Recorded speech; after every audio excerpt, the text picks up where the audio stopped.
This podcast is brought to you by Pollination, an audio production company helping creative minds make some noise. What is that? What is it? Oh, no, not the beast! Not the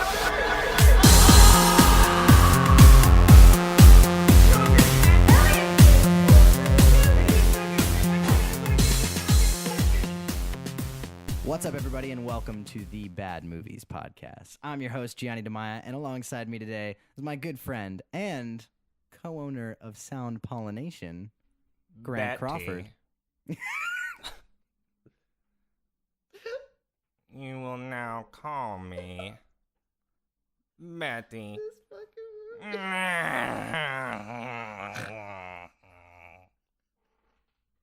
I forgot for a second what movie we were doing, and then you just reminded me of it, and now So today we're discussing Kung Pao, Enter the Fist, and I don't even know where to start.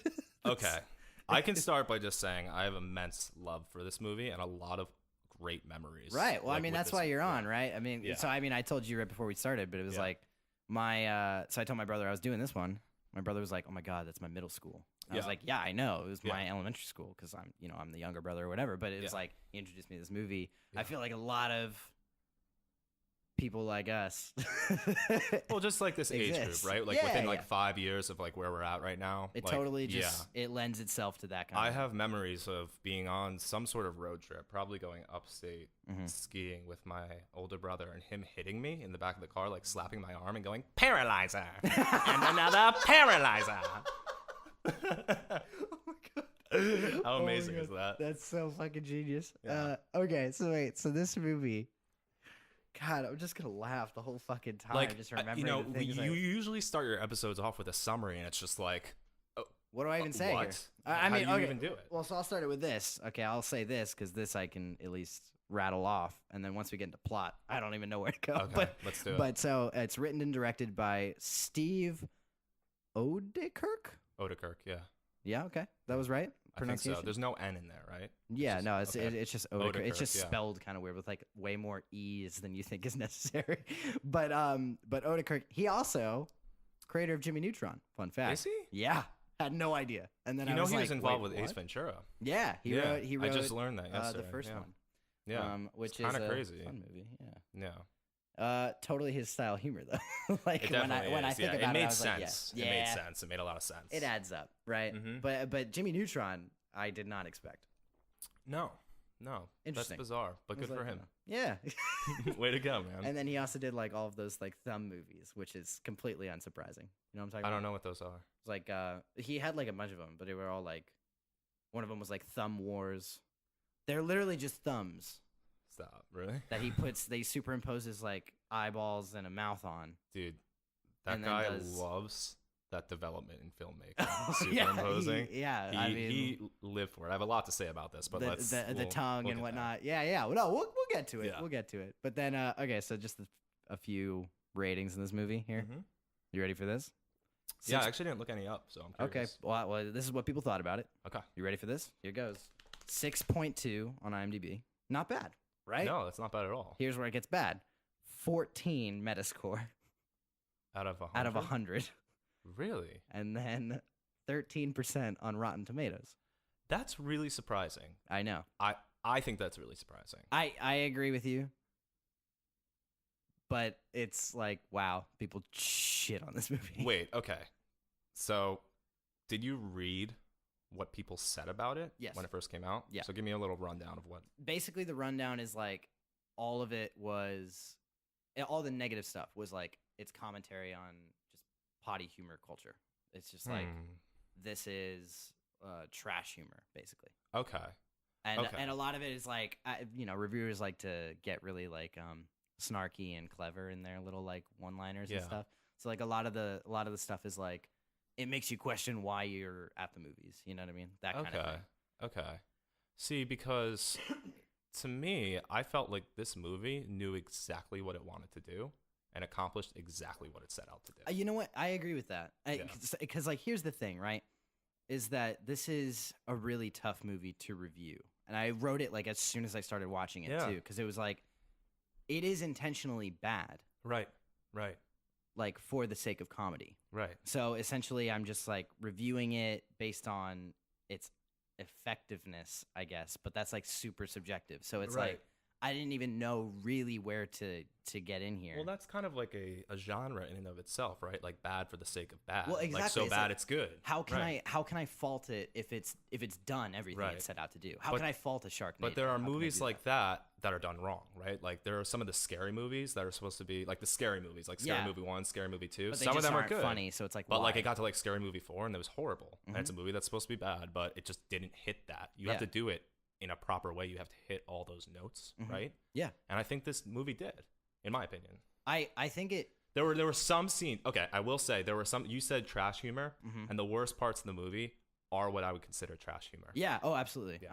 Yeah. I mean, we'll talk about all of it, but I think that it really does have the best and worst of that culture all in one movie. Cool. So I guess just before we actually review it, I should just say this as like a disclaimer that like if Sharknado appeals to you as like an audience member listening to this or whatever, totally go watch this movie. You'll love it. This is the best of Sharknado. You know what I'm saying? Yeah. It has all the same qualities. It's like it at its best, it is a really great spoof, and we'll talk about all of that. Yeah. I also just think it has all of the worst parts of Sharknado, but it's a total mixed bag. So I mean, but we'll get into it. Let's get into it. My story with this movie, though. Yes. Lay it on me. So I saw this movie as a kid quite a lot. When we talked about doing this now, I thought I didn't remember that much of it. I thought that the only thing that stuck out in my mind was that's a lot of nuts. But as watching it, I was like, oh yeah, I totally remember all these great quotes. Yeah. You know, it comes back really quickly. Really I was the does. same way. There were more lines than just that's a lot of nuts. But there were some scenes, like the one scene where he gathers like this group of students at the Kung Fu place or whatever, the Kung Pao arena that he's staying in. I don't know what you would call it. Yeah, whatever you call it. And he's training to fight Betty. And he's like, I want all of you guys, because Betty had just showed a giant display of strength. Yeah. Right. He let all these guys hit him with those sticks, and like, and he and keeps cutting and editing to the crotch shot, like beneath the crotch, like repeatedly. So the Chosen One, he doesn't have a name. It's just the Chosen One. He's just the Chosen main one. character of the film. Who is also the writer and director of the film. Yes, and also most of the voices. I think he did almost all of the voices except for Woe. Oh, okay. Yeah. Oh, really? Because I definitely thought that he probably did that voice because it's so silly. But he brings like a group of the students out, and he's like, "Okay, I just want you guys to beat me just like they beat him." Yeah. And I'll tell you when I'll give you the signal when to stop. And he just gets the shit beat out of him. And then the one guy, these voices are so funny. The one guy's like, did he give the signal? Did anybody hear the signal? And then the one guy hits him again. Yeah. And then they're like, well, he did tell us that he would toss us off of him. Yeah. And they lay down on top of him. Okay, we're ready. Yeah. Give us a signal. I actually wrote that quote down because dude, it has one of my favorite moments in the whole movie where he's like, do you think whining was the signal? And then just cuts to a wide shot and he just whacks the shit out of him. And he's like, hey, stop. At the end of that scene when they're like, don't tell mom, and they run away. It's so, oh my God. Dude, I love it. I love it. I tried so hard, man. I went into this movie, as I do with all of these movies. Yeah. And I was like, I'm going to be as objective as possible. I'm only going to laugh if it makes me laugh, you know? Yeah. I'm gonna be totally straight-minded, narrow focus, you know? I'm going to really funnel in on this movie. Give it an objective critique. Yeah. Yeah. And then it's like the very first scene, he was like, open the mouth. First line of the whole movie. I lost it. And I was like, there's no way. The mouth. There's no way. I mean, so like, if you're listening to this, if we find something funny that you're like, that's just stupid, don't watch this movie. You know what I mean? Like, or watch it. Because listen, like everybody that's listening to this podcast is hearing you and I laugh about these funny voices and silly lines that might not make any sense to anybody else without the context of like what the fuck is going on in this film. Yeah. So I hope that people, even if you feel like after this show are not compelled to watch it, to give it a shot anyway. Yeah. Because I think that a lot of people, if you need a pick me up or something, or just have a rainy day, like Ringing. definitely check it out. Dude, I have notes I need to grab. Hold on. Yeah. All right. So, Grant Crawford, Yes, sir. give us the plot Oh God, the hardest question I've ever been asked. Enter The biggest fist. task that's ever been placed upon me. Okay, so Right. it opens up. How do you even Wait, start? Right. I'm just gonna give, as far as I remember, a pretty general plot. Mhm. So let's see. It opens up, and it's like 20 years before a majority of the movie takes place, and it's when the chosen one, the main character, is a child. Yeah. The main bad guy, who we then find out is named Betty. Well, he like changes his name partway, but I don't even remember what his first name was because he does it pretty early in the film. But He shows up, kills the chosen one's family, but the baby knows kung fu because he's the chosen one, beats the shit out of Betty, and rolls down a hill forever. Which is one of the best scenes ever. And also just like the level of like, I don't give a fuck, like we're just gonna use a doll and just get shots of it rolling down a hill. But anyway, fast forward, we're introduced to the chosen one when he's grown up, and he makes his way somehow. It's not really, we learned that he was raised by rodents. That's kind of important. And then he shows up at this. What? I mean, is it though? Like, it is, because he's able to talk to the squirrels at the end. right. Yeah, 'cause that was a big. He plot. shows up at the sanctuary, Kung Fu sanctuary. I don't know what you would call it. It's a training place Right. for people that And want to he's been practice searching Kung for Fu or karate. the master for a long time. Yeah, so he makes his way there.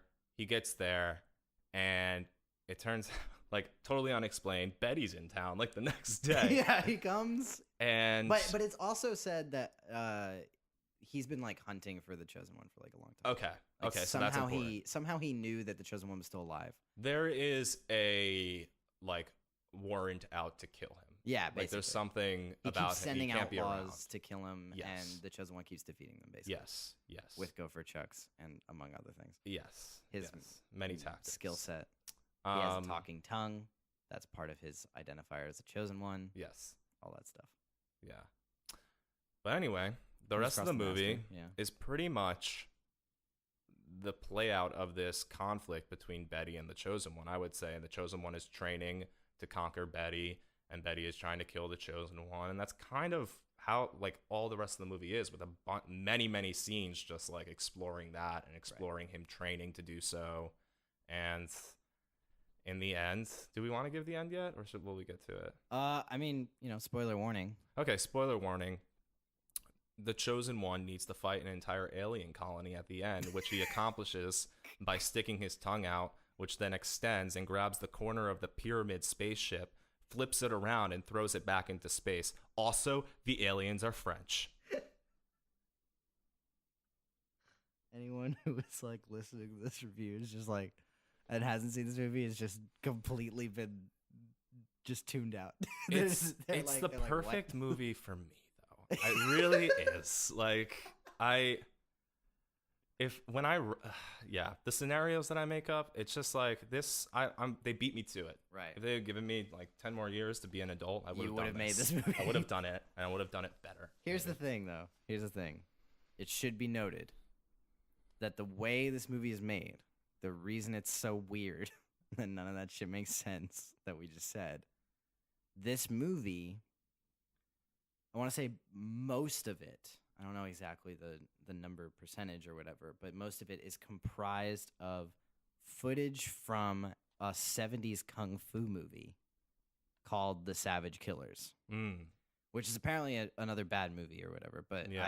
I've never seen it myself. I can't testify. But what they do is they take The Savage Killers and they essentially re-edit it, and this guy, Steve, what did I say his last name was? Steve Odekirk. Odekirk redubs all of the voices. Mm-hmm. And then in between it, you know, the whole beginning is a scene that he shoots himself with other actors, and then you know, interspersed throughout all of it, there are moments with other actors and things like that. But for the most part, the movie that we see on screen in Kung Pao Enter the Fist is the Savage Killers, just with Steve Odekirk dubbing over all the voices and inserting his character, the Chosen One, into the plot, and then just making all these sounds and stuff like that. Which, to be honest, is a very fascinating film to make. Well, that's actually my first positive, right? So, like, just getting into what we liked about the movie. Yeah. My first positive is that the concept is genius. I think that it's super, super clever to take that genre of filmmaking, especially that period of just like 70s or whatever, 70s Kung Fu, and then examining it in this satirical sort of fashion, I think is actually really, really clever. I think so as well. I wrote down in regards to that, that this film, I think, was ahead of its time. And the reason why I say that is because it seems like about 5 years ago, overdubbing became a big thing on YouTube. Oh, yeah. You know, with like all the sports, what's it called? With like football. The bad line readings. Yeah. So that became like an internet sensation, and not just in sports, but there's also like the Hitler memes. Have you seen those? No, I don't think I have. So it's from a movie with Hitler, and they added, it's in German, but they add subtitles that like say different things that Hitler is saying, and it ends up being pretty hilarious. But this movie would have been perfect for like the YouTube explosion. Okay. I think that if this movie was made today and released as a YouTube series in like 20-minute episodes, hit. I think people would be obsessed with it in today's day and age. The whole thing to me seems like a meme. The entire thing to me reads and comes off to me like a meme. I love that praise of this film because that actually makes so much sense. Yeah.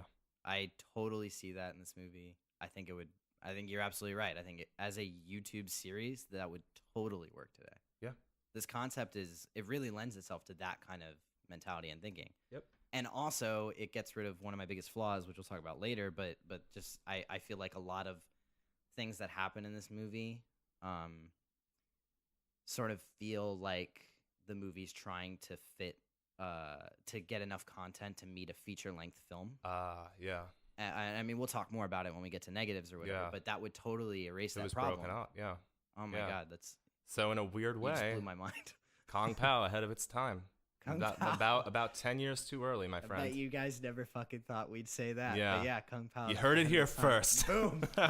We broke the internet. You know what? I think we're done. I think that's it. All right. This was fun. Yeah, you guys can find me on Instagram at Second positive. Go. Second positive is, I think this movie is at its best when it dubs over the scenes it steals. We'll talk about the other stuff in the negatives, right? Yes. The original stuff, I think, is negative, but we'll talk about that. Okay. But when it dubs over the scenes it steals, I think the humor is very witty. You know, even from like just the whole spectrum of what they're doing there. Making the characters make all these weird noises, or making the characters say things that they clearly aren't saying, or whatever. But there's also like a lot of really brilliant jokes where. I wrote down one of my favorites where, like the meta jokes, where he's like, "Where's Betty?" And he's like, he's standing above a waterfall swinging a chain," and then it cuts to the footage from the actual movie that it's stealing from, and he's standing above a waterfall swinging a chain. It's like it's super meta, it's super clever. It's like it totally uses that original film in like a great way. The Savage Killers uses that material in a really, really unique meta satirical way. Absolutely, and it takes a lot of thought, I think, to. Let's say we took a movie that was made today and we just silenced it and we wrote a whole new story over a story that was already made. Yeah. How do you refashion that into a whole thing? And they did it. Like as like, you know, disconnected the narrative is, and you know, at sometimes like trash comedy, whatever you want to call it, they took a piece of art that was already made and reframed it and turned it into a new piece of art. It's a remix. It's downright impressive at the end of the day. And I think it is. And I agree with you, because some of the funniest parts to me are when yes, are when nobody's talking, but they're still dubbing over. So there's like, we are both ventriloquists, and then Betty comes in, he's like, ventriloquists. And just like when they add like those inner thoughts, so it's just like, oh, you hit it. And to come up with those lines that so perfectly correlate with the facial expressions. Oh yeah. I mean, it seems quite silly. Like, it seems like they came out with it really quickly, but they probably spent their time looking at those scenes and trying to figure out exactly what jokes are going to work with these movements and facial expressions. He also ends up, like, whether intentional or not, making like very legit characters. Like, I definitely like understand Betty, even as like a total joke, but like the fact that Betty is like the kind of person who walks around is like, I'm going to kill him dead, like a rock or something steel. Like, I totally get that guy. Like, it's ridiculous and it's totally random and silly but it's hilarious and it actually works for that character, and it totally works, and it's totally believable with the way he sort of delivers those things and the way the voices dub over it. Yeah, and then they make some great jokes where it's some stuff just sounds, you know, right? Where what is her name? Ling, the love interest of the film. I think it was Ling. Oh yeah, I don't know. Wee. That's not. I thought her name was just Wee Wee. Because she's like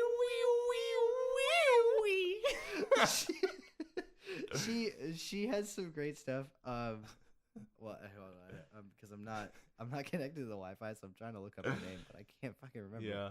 But it is cool. Like, what it all comes down to is not what it all comes down to, but it is Ling. Okay, it's Ling. Yeah, with an it's L. Ling. She has one of my favorite jokes in the movie. They all have really good jokes. They all have really good jokes. It's not even a joke. It's just I forget what. I guess Steve Odekirk was just like, this scene seems kind of dull. Let's just make her do something. Yeah. And so she's like talking about like the tragedy that's happened of some scenario. I don't even remember what, but she's just like, and then he died. Dude, that's like when she does that a few times actually, because later in the film he's like, wow, you're not as crazy as I thought you were, and she's just like, remember when she makes that noise? She's just like, because it's just dubbed over, and she's just like excited. The person, the whatever woman that is, she's just excited, and the noise that goes over it, it's just like just shouting, and I'm like, you just made a noise. I mean, it's even better, right? Because the particular part you're talking about, it seems evident to me, and anyone who's listening to this who's seen the Savage Killers, let me know if I'm wrong about this, but they like show her death scene before that, right? And I'm pretty sure that in the actual movie, The Savage Killers, that character dies for real. Oh. And then after she dies, they decide to just retcon it and then just use footage from earlier in The Savage Killers. So you're talking about the scene where they're all like the dog dies, the master dies. And then they retcon like three of those deaths, and but then they leave Squeaky Shoes dead. Yeah. Which I think is really funny. Alfalfa? Yeah. What but I think that it's hysterical that they just retcon that death just for the sake of this plot. Yeah. Like, I think that's so in a clever. way they just like totally slaughter that original narrative, right? They slice it up and they turn it into something else. It's gone. And I mean, again, correct me if I'm wrong about the Savage Killers. Maybe one day I'll watch and review the Savage Killers, but I can't imagine I'm wrong. It seemed very clear that those characters die, at least in that way. What the hell is that movie about? I have no fucking Because idea. there are some bizarre scenes from the older God, yeah. Oh my God, yeah. The scenes of Betty, that's from the older film. Right? Yes, yeah. And he has those weird steel pyramids. He definitely has those weird steel pyramids. People are definitely trying to pull them off. Yeah. And I'm pretty sure his death scene is from the actual movie. I'm pretty sure that's there, where the blood just gushes out of those spots. I'm pretty sure that's in the Savage Killers. I wrote down at the top of my notes Betty's death. I thought it was so funny. It's hysterical, but I think that it's in the actual movie. I mean, again, correct me if I'm fucking wrong. But dude, the origin story for this film was definitely, his name's Steve Odenkirk. Mm-hmm. He saw this movie and he was just like, this is fucking hilarious. Yeah. Like, I am going to turn this into something completely new. Yeah. Like, That's gotta be it. Like, he just watched it and he was like, this is the funniest movie I've ever seen in my life. Yeah. And I'm gonna show people what I see. And it is fucking funny. Yeah. I'm my last positive here is sort of what we've already been talking about, right? But I think that when the movie dubs its that original counterpart or whatever, I think it's very clever. I think it's when the humor's at its peak. That's kind of a personal preference, I guess, but I think it's sort of undeniable. And my last comment here is just that when this movie is funny, it's fucking funny.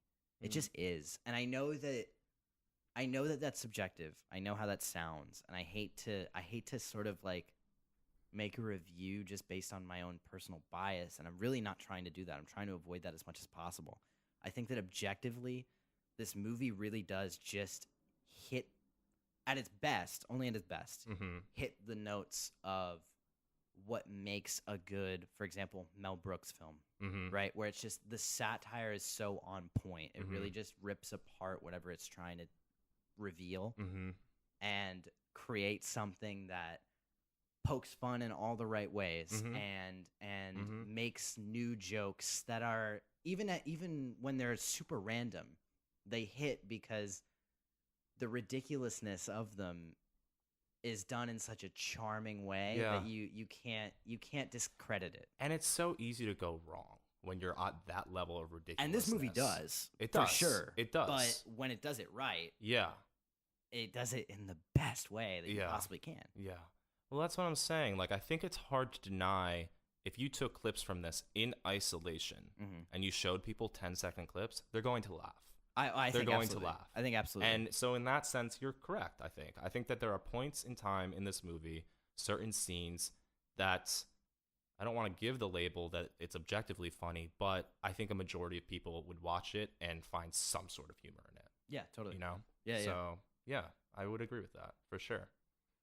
Piggybacking off that, let's bring it down to the negatives. Okay. Let's go there. None of the original scenes work for me.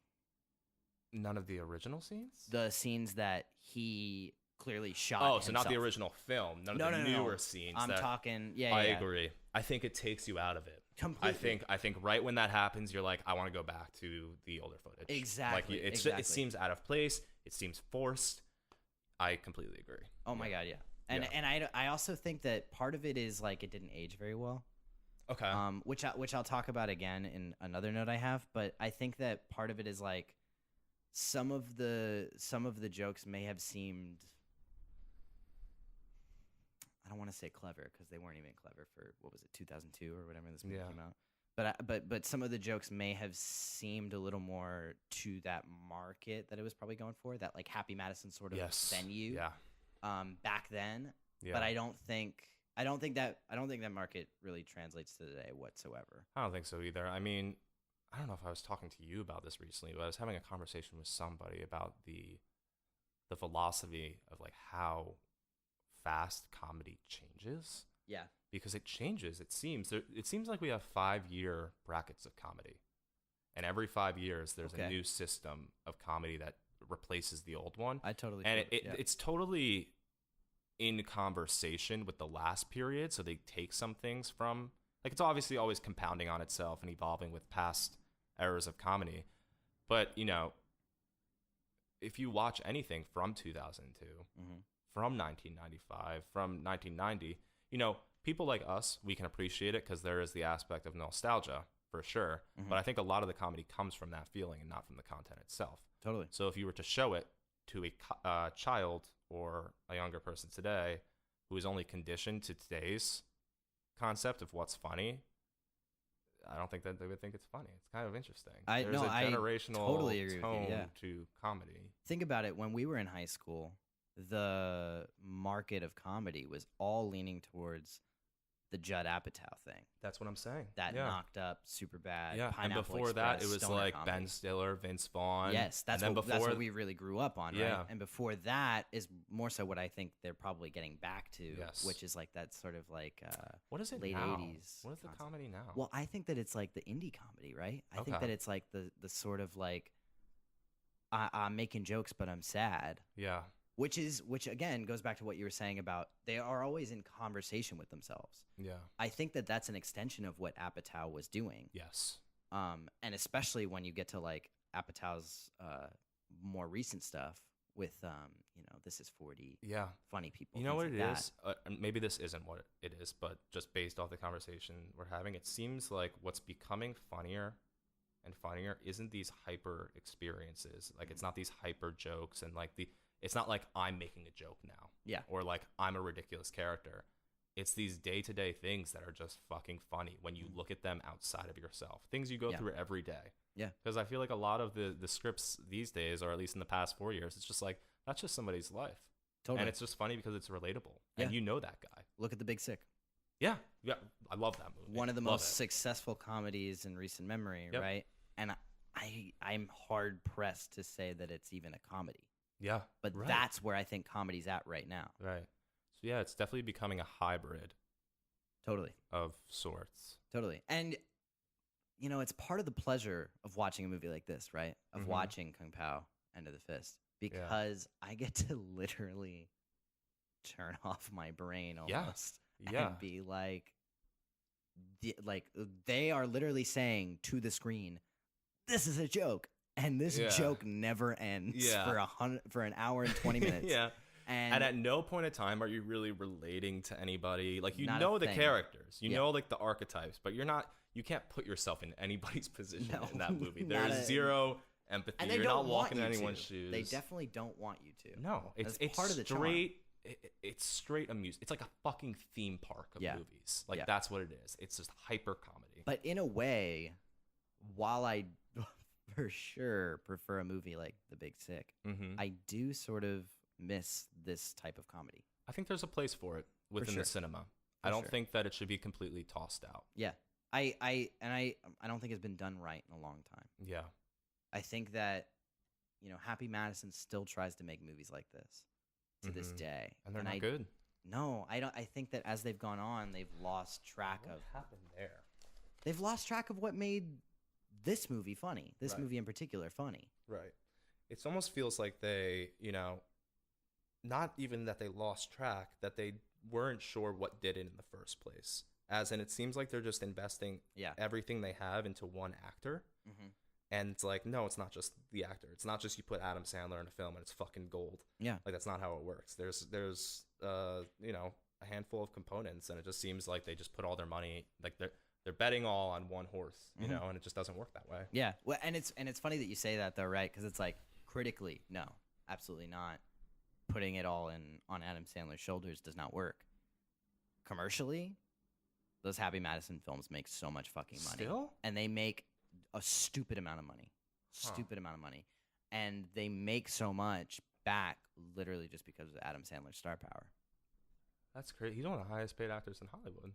It's funny because, I was actually just talking to my brother about this today, right before I came here, but we were talking about Grandma's Boy, which we actually both think, and I'm sure I'm going to have it on this podcast at some point. Grandma's Boy, I think, is probably one of the best, if not the best, Happy Madison film. It's a film I can actually fight for. It's panned in the same way that the rest of the Happy Madison films are. But Grandma's Boy is probably the best that they've produced, and Adam Sandler's not even in it. Interesting. And it made no money. Yeah. Okay. Made nothing. That's fascinating. And it's got all the same cast as like all the rest of those movies, but it just goes to show, right? It's like, who's the real horse? I mean, this isn't a show. This isn't an episode about that movie, but I'm curious as to why you think that's the best. Oh, I could That's not go on okay. for a One while. sentence. Why is it the best Happy Madison? To keep it short. Okay. So before we say that, I don't actually think it's the best Happy Madison. I just think it's one of the best. Okay. And I think it's one of the best because I think it's one of the only Happy Madison films that has actual characters that you can root for. Okay. Cool. I'll buy that. I'm that's looking what- forward to and hearing that that's episode. what we call in the business a teaser, ladies and gentlemen. Coming up, guys. It's just coming up. Stay tuned. Stay tuned. It'll be it. But so, like, getting back to Kung Pao, right? Yes. The original scenes, the stuff that they create, right? You said it perfectly, which is that it distracts from everything good about what the movie's doing. I agree.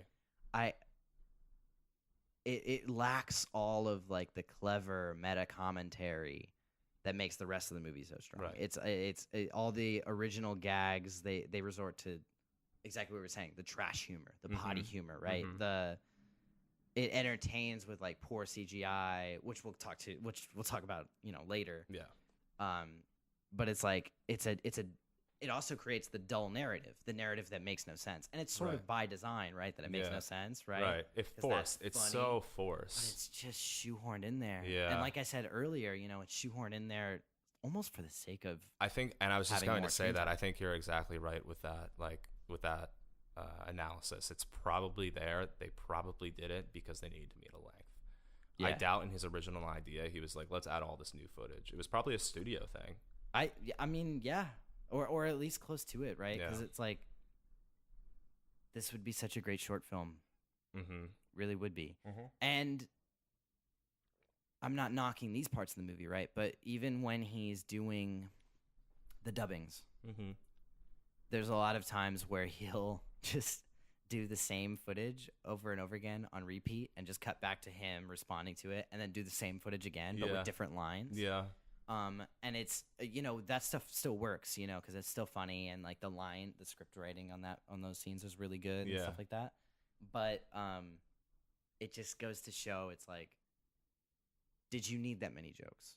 Because that many jokes, they still work, right? But they're only there to build the narrative, and at the end of the day, the narrative does not make sense. Right. It's like, how many of those jokes existed in the first cut? Or were they added later on? I don't know. I don't know. I But don't know. The thing is, that's another thing, which I don't think it does that often, but with like the going back and forth, that happens like 5 or 6 times in the movie. And at first it is funny. Like going back and forth, like the editing, where it will go back and show the same shot, the same, but maybe with a different overdub sometimes, but it's the same. It's definitely the same image, it's the same clip. Yeah. And sometimes it's even the same dialogue over and over again. And at first, like, I find it funny. I do, because I just think it's like I don't know. It's just like, again, it goes back to like, I feel like this film would have done really well today, because I feel like that's a lot of people's humor today. It's just like that repetitiveness of like saying, like, what'd you say? What? Like, I mean, maybe that's just me, but it definitely gets played out. And they definitely, they wring some of these jokes and other things dry by the end of the film. Yeah. Yeah. Just like they wrung that cow dry. I mean, you're talking like, because I know exactly. Yeah, well, that's funny. But you're talking specifically about, I think I know the scene exactly where it's like, okay, they've overplayed this. Yeah. Which is when he's like talking to Ling, and he's like, "What was that?" Yeah. And then she's like, I forget exactly what she says, but then the camera keeps panning back and forth between them, but she just repeats what she says like 5 or 6 times. Yeah. And it's. At that point, it does feel overplayed. It feels like, I've seen this joke already, and I've seen it done better, and you see it done better in the film. Earlier when he's running to her, and he's like, "Ling, yeah, I'm coming." Yeah, and she's like, "Chosen one, I'm coming." Yeah, "Chosen one, I'm coming." Yeah, I think that's really funny, and that's probably the right way to use the joke. But this later part does not work as well. Yeah. Also, I think it's longer, and comedy has to come faster. Yeah, I do think it's funny though, using like poor editing as a core joke of the film. Like, I do like that. Yeah, I think that's good. It's not just those back and forth things; it's other things about the film as well. I don't know. There's something about it that I chuckle at it. I'm just like, I don't know. Yeah, it's silly. I don't really know why it's funny. Maybe it's like that, just like that lack of continuity is just like. Takes you, like you said, it takes you out of like that having to relate to anything. And that's the thing, right? Is like, at the end of the day, I'm not really the authority to be speaking on what's funny, what's not funny. Yeah. I can tell you why I think these things don't work, and that, is going to add up to why I review this movie the way I do. But at the end of the day, right, whatever you find funny is what you find funny. Yeah. This movie could be a fucking 9 to you if it really hits on all the levels. If you really find a human fighting a cow super funny, you're gonna love this movie. Like, this is the movie you need to be watching. You know what I mean? Like, yeah.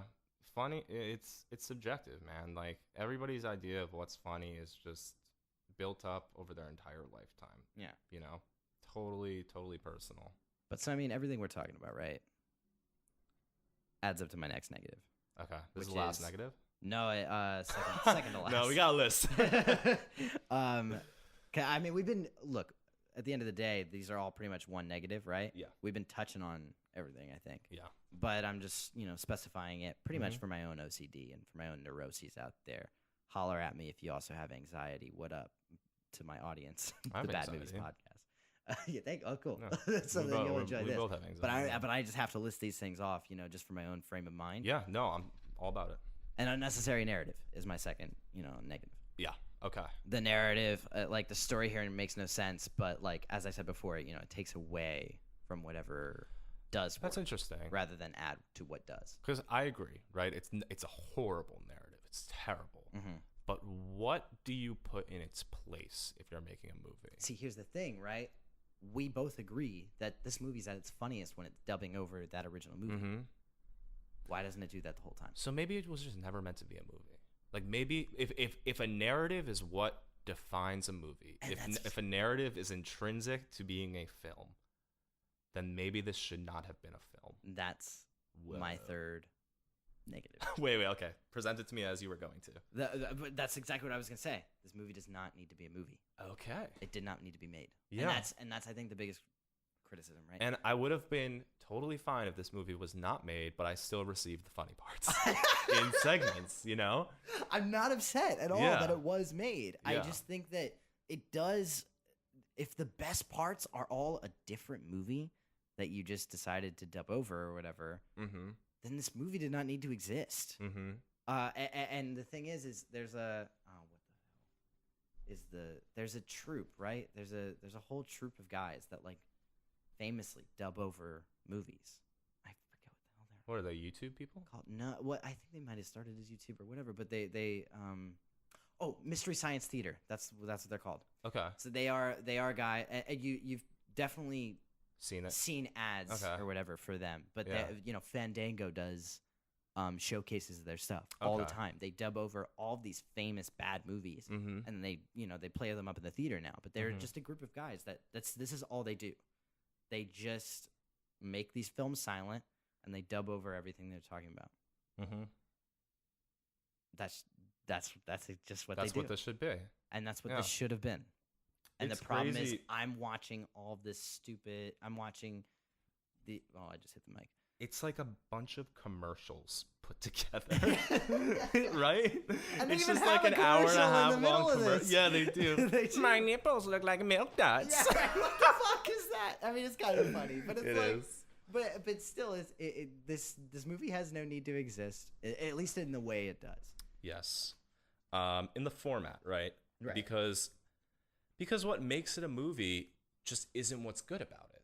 Mm-hmm. All of the qualities that, like, the length, the narrative, it's just things that are totally unnecessary to accomplish what this guy Yeah. set out to do. The things that are good about it Yeah. are the things that make it into a great YouTube series, Skits, not a perhaps. great movie. Yeah. It's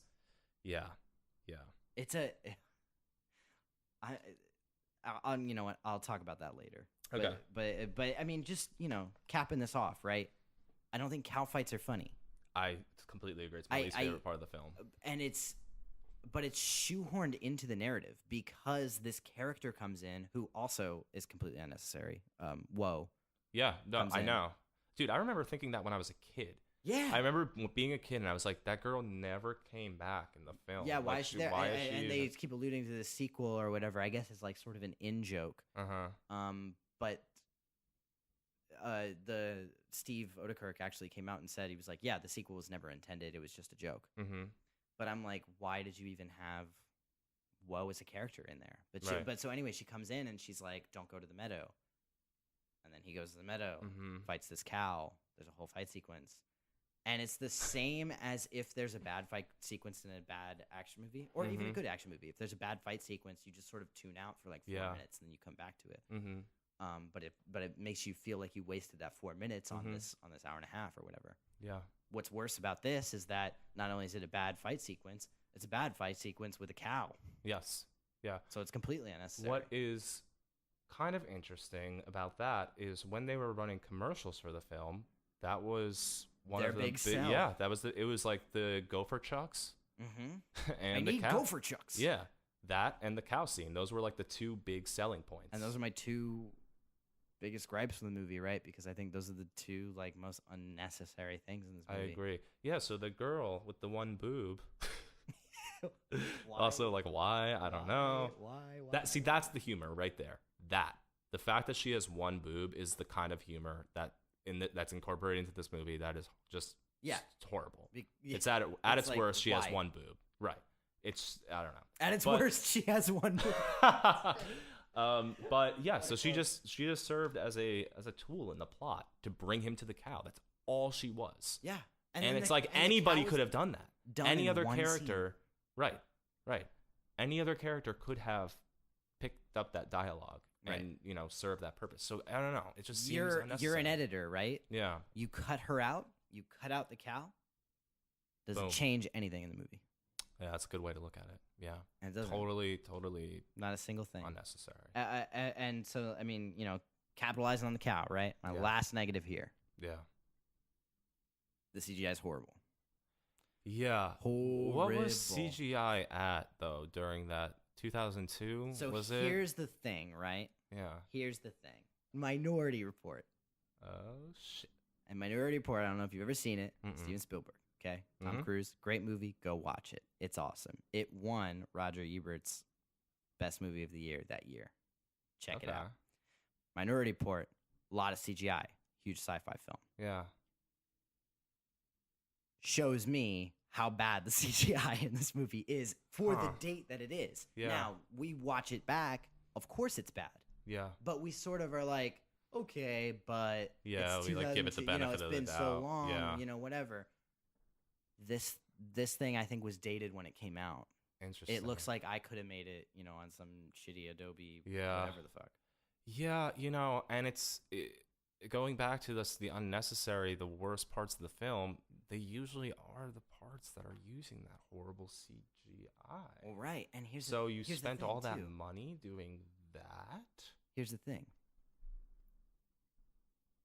If you're out there, audience person, and you're saying, but if the movie's made bad by design, then isn't the CGI also made bad by design? Here's my rebuttal. Ooh. I think it's very clear that the gags using the CGI are not at the expense of the CGI. I think that, for example, you take the baby fight scene, right? Mm-hmm. The baby fight scene is a gag because it is a baby fighting a human. I think that's very evident in the filmmaking because they keep cutting back to the live action baby in a close-up, sort of smiling or whatever. The problem is that they did not intend for that baby to look like Smeagol. and the thing is like, and I remember it so vividly now, just having seen it, but I remember it so vividly now, leaving that impression on me because they showed more of the CGI baby than the live action baby. And so by the time they cut back to the live action baby, after the baby's been flipping around doing all this shit and he looks like a fucking Gollum, I was like, wait, who's that baby? Right. Yeah, is that another baby? I forgot what he looked like. You know what I'm saying? Yeah. And I think that shows, at least to me, that's evidence enough that's like the gag was not about the CGI looking bad. The gag was about the ridiculousness of the baby superhero fighting. Right. So the Betty. there's no excuse for the CGI being bad. There is no excuse. Especially if we're going back to the marketing thing and you're going to show all this CGI in a commercial. Yeah. You're not going to show bad CGI when you can only give people a minute clip of what this movie's about. Exactly. Yeah. So to draw people in, you're just not going to do that. Why would I want the sell to be watch this guy fight a really poor excuse of a cow? Right. No, even though that is what it was. yeah, right, of course. That's but what it ended up the being. sell is watch this guy fight a cow. Yeah, Right. And right. that's the point. Yeah. is I agree with that. The CGI. Okay, so no Just flat excuse. out. And also speaking of Smeagol, that's the same year, I'm pretty sure. 2002. I think that Holy was shit, you're right. Yeah. Yes. Which is maybe yeah, it was the same actor. which is fantastic. I watched Lord of the Rings every fucking year Yeah. and it still holds up. Yeah. It's yeah. still and it fucking was great. it was good. Yeah. Okay. There it is. All right. Fucking there it is. Grant Crawford. Speed round. Speed round. Speed Okay, round. so baby. speed round is my favorite parts of the film. So it's your favorite, your 3 favorite quotes Okay. or moments, and you have them written down. So Okay, I'm I do have expecting- them I'm written down. expecting some good shit. Or I have some of them written down. Here we go. Okay. When Betty is walking back into his lair, Okay. and he's like, "What do you say we get some girls tonight? You know I like the ladies.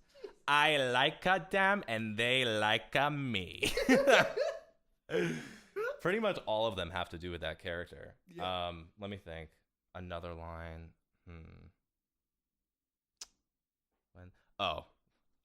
Okay. This doesn't have to do with the character. There's a lot of parts of this movie that I like, so I'm probably not going to get to all of them. Right. But when he's like, "I will not let a small net keep me down," I was just like, because it wasn't a small net at first, and then it was, and just the fact they chose to switch it. I like why. I don't know why it's a small net. But It's like so they funny. found a piece of small net laying on the set, and they were just like, This'll be what we do use. this. Yeah. This'll be what we use here. Yeah. Oh my Damn. gosh.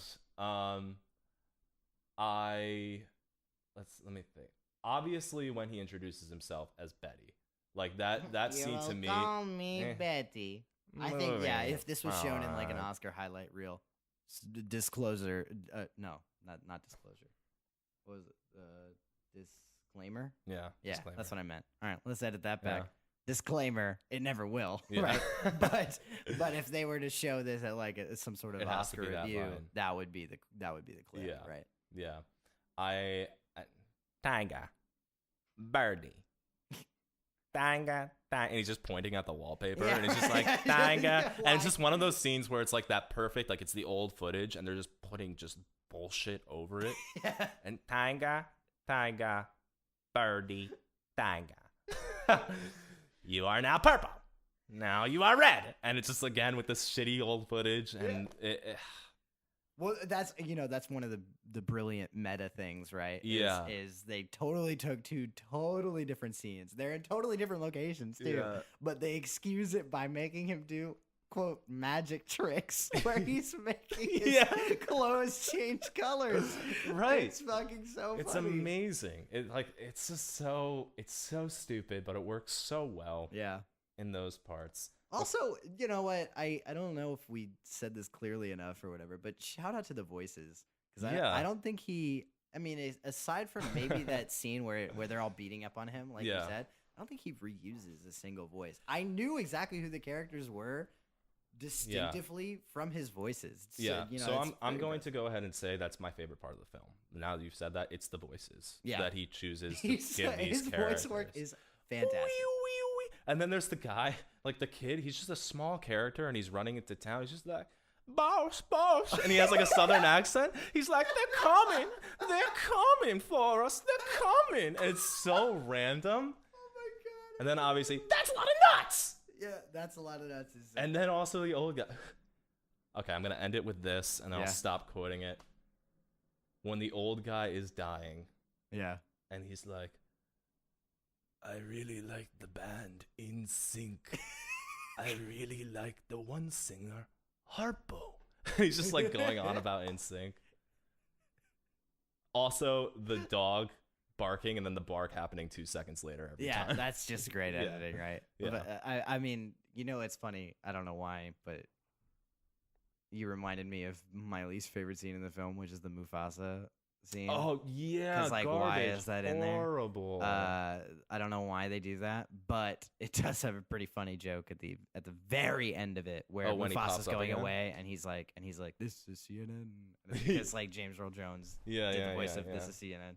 Yeah, That's a kind of funny joke, but that scene's horrible. I don't know why that made me think of that, but yeah, I have a few things written down. yeah. Go for it. This genius. I actually might rescind what I said earlier, where I said that whatever I said was my favorite quote. This might be my favorite quote. Okay.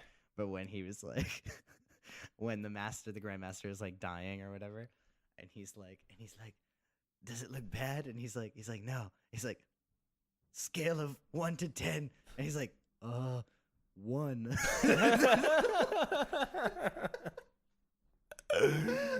Oh my god. So good, man. And then he's like, I remember my brother and I used to quote this a lot, so I had to write it down. But he's like, I'm bleeding, making me the victor.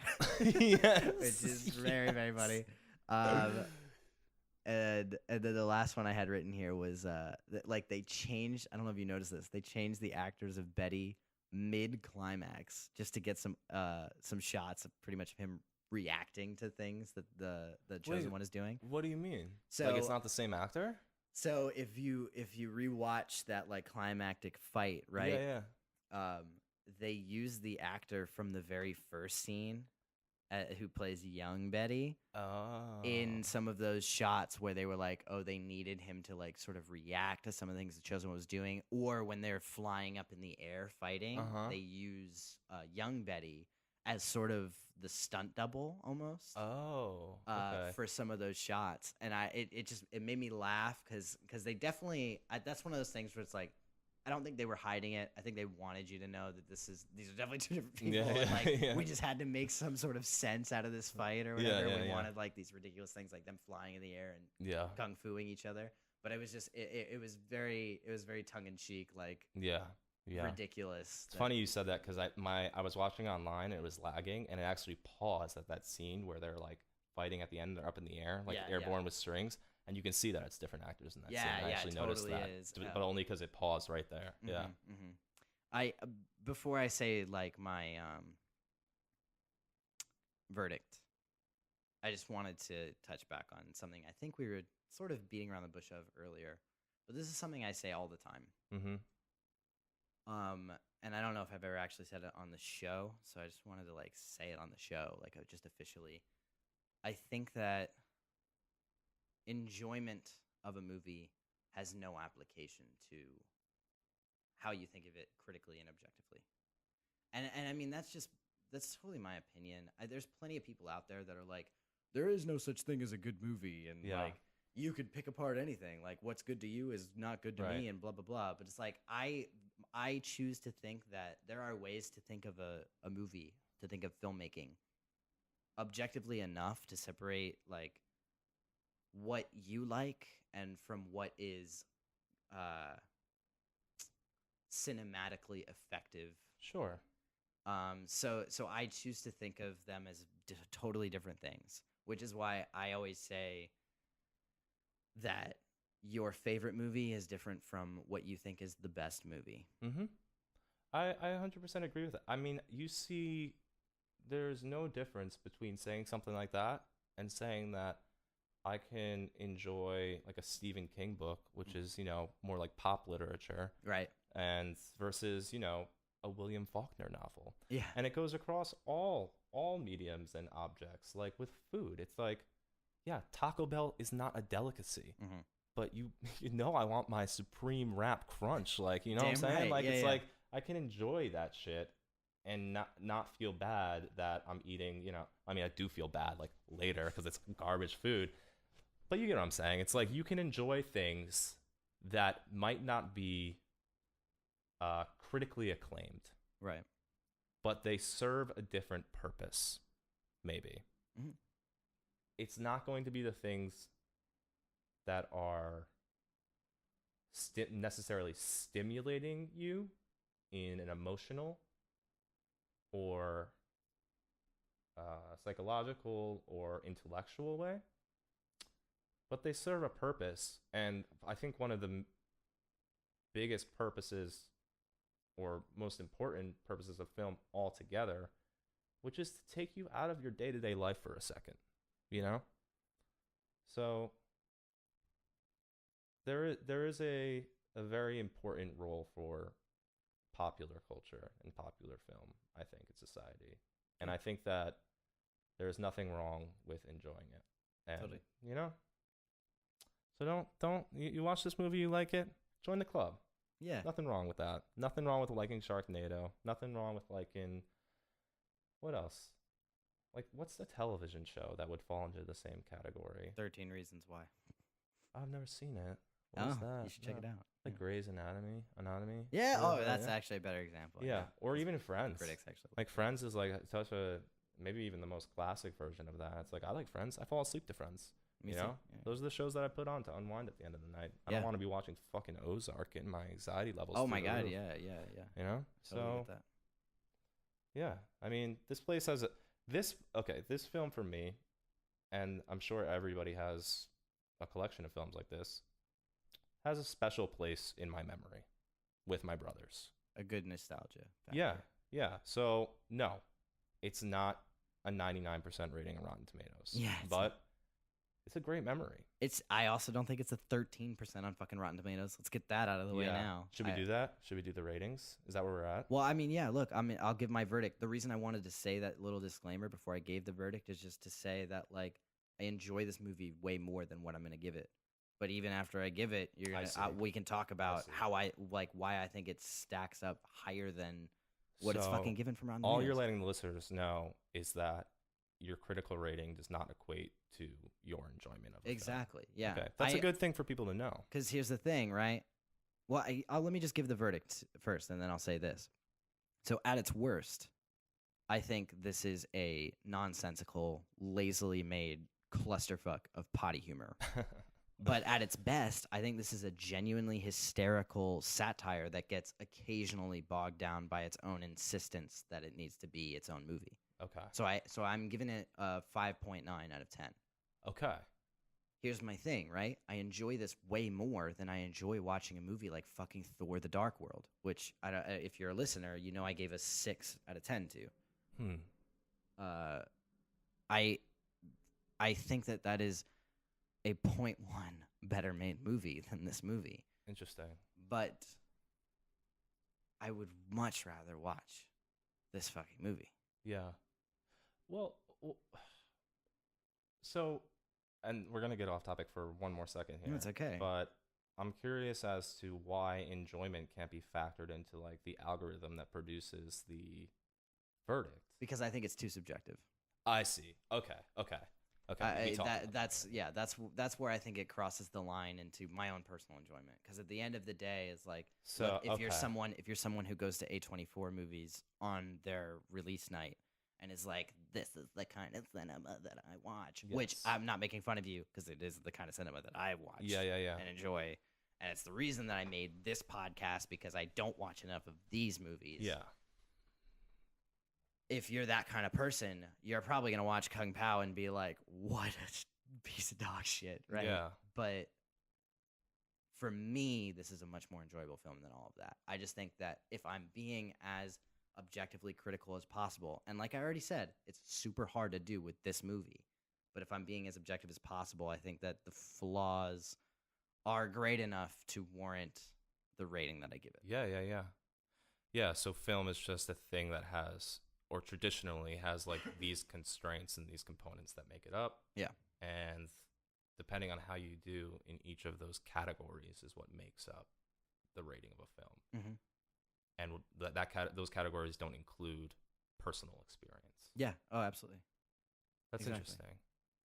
That's very interesting. If they did, then I mean, I'm sure, you know, what I think is that I think that my verdict is really great for just summarizing how I critically break down these movies. But what I think is so great about talking about the movies before I give the verdict, and why these reviews are as long as an hour and beyond or whatever, is because I think that you get enough of my personal satisfaction from watching the movie from me talking about it with whatever guest I have.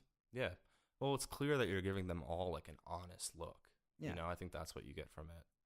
And I think it's important to make that, to distinguish with what you just did for not just movies, but just for people in general, to, if there are things that you don't particularly understand or don't enjoy, it's important that individuals understand that other people might get something from that. Yes. And I think that's a lesson, like you just said in terms of movies, but that's a lesson that you can take away and to apply to many things. Anything. And I think applying to that to things, whether it is a news source or a speaker or anybody, you know, it's important to recognize that somebody might not enjoy the same things as you, and that's okay. Yes. Yeah. So absolutely. Yeah. Should I give my rating?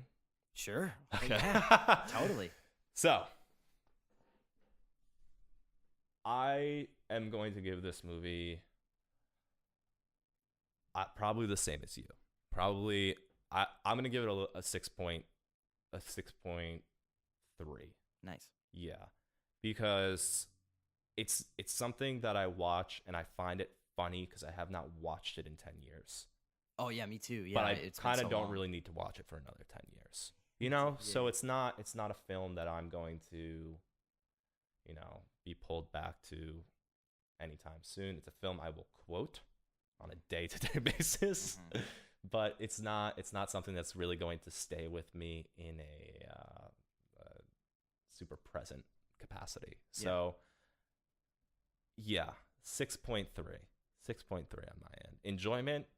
At least that this time I watched it yesterday, I was sitting here eating my dinner watching it. I was dying. I thought it was so funny. Yeah, me too. I mean, But I just gotten home from work and it was helping me unwind, and that's what I think it's good for. So for sure. Yeah, man. Awesome.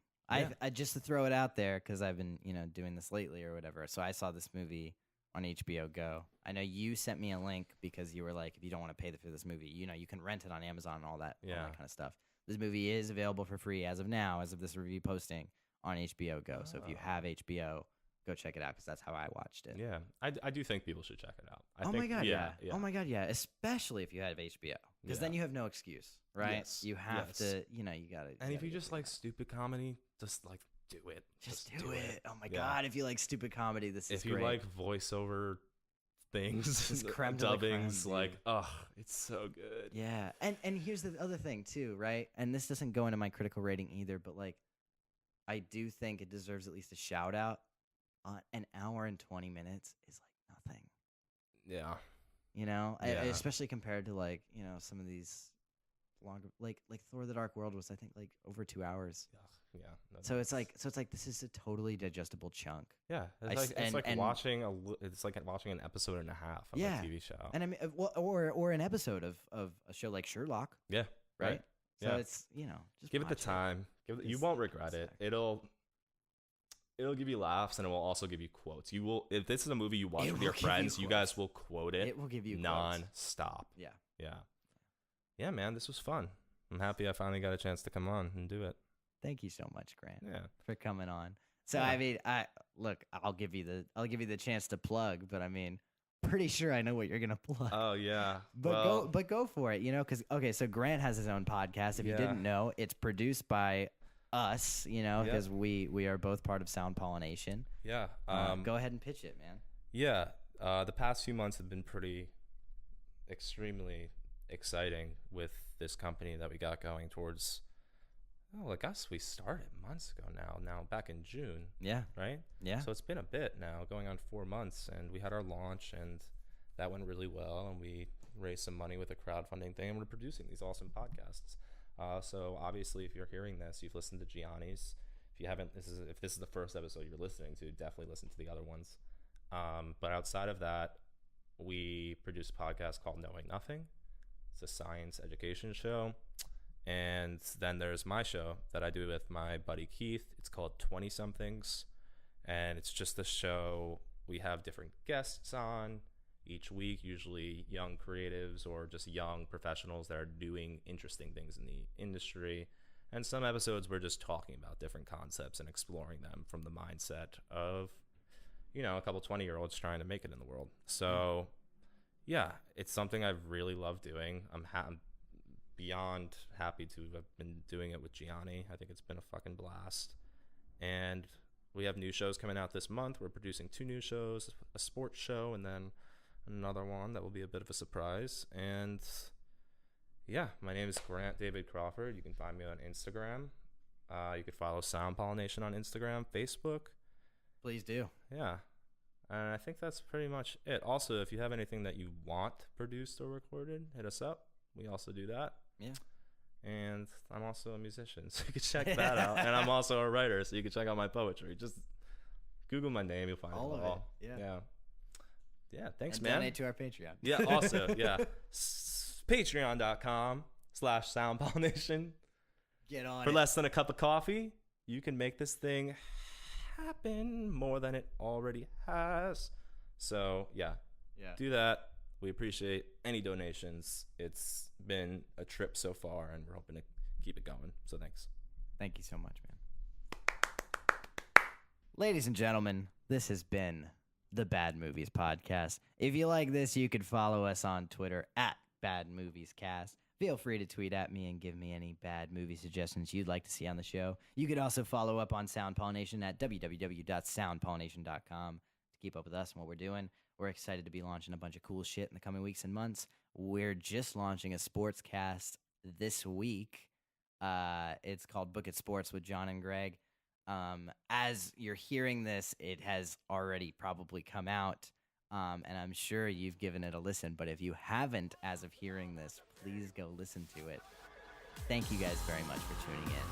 We'll see you next time.